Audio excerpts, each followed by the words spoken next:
Մինչ պաշտոնական Ստեփանակերտն անուղղակիորեն փորձում է հանգստացնել Աստանայում երեկ Նազարբաևի հնչեցրած նամակի շուրջ բորբոքված կրքերը, Ղարաբաղից Սերժ Սարգսյանին անվստահություն հայտնելու կոչեր են հնչում։ Պաշտոնական Ստեփանակերտը մի կողմից շարունակում է պնդել, որ բացառվում է մաքսային կետ Լեռնային Ղարաբաղի եւ Հայաստանի միջև, մյուս կողմից էլ Ղարաբաղի նախագահի խոսնակը վստահեցնում է, որ Նազարբաևի հայտարարություններն Արցախի հետ որևէ առնչություն չունեն եւ եթե անգամ Հայաստանը միանա Եվրասիական տնտեսական միությանն առանց Լեռնային Ղարաբաղի, ապա դրանում որևէ վտանգ չկա, չէ որ Արցախն այլ պետություն է, շեշտում է Դավիթ Բաբայանը։ Լեռնային Ղարաբաղի կառավարության խոսնակ Արտակ Բեգլարյանն էլ նշում է, որ ավելացնելու բան չունի։ Մաքսակետի գոյությունը անհնար է եւ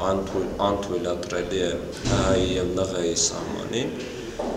իսկ թե իրավական ինչ ձևակերպում է դրան տրվելու ՀՀ եւ ՄՄ հարաբերություններում, դա արդեն այլ խնդիր է եւ այդ երկու բանակցող կողմերի խնդիրն է։ Ղարաբաղյան շարժման ակտիվիստ Մարգարիտ Աքարամյանը մինչդեռ Ազատության հետ զրույցում նկատում է, որ հարցն այլևս շատ հեռուն է գնացել։ Վաղուց ժամանակն է, որպեսզի Լեռնային Ղարաբաղը հստակ հայտարարի, որ չի վստահում Սերժ Սարգսյանին։ Արդեն բաց է,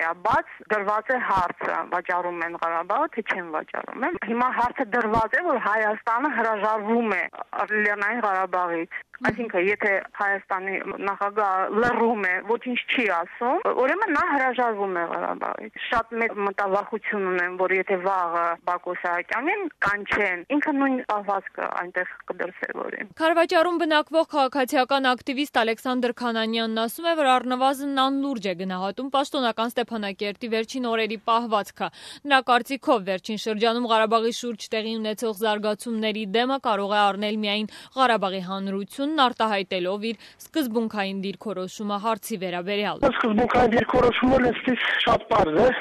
բացառել որևէ տարածքային զիջում, բացառել որևէ այսպես կոչված խաղաղարար զորքերի մուտք, կառուցել ավելի նորմալ ազգային պետություն։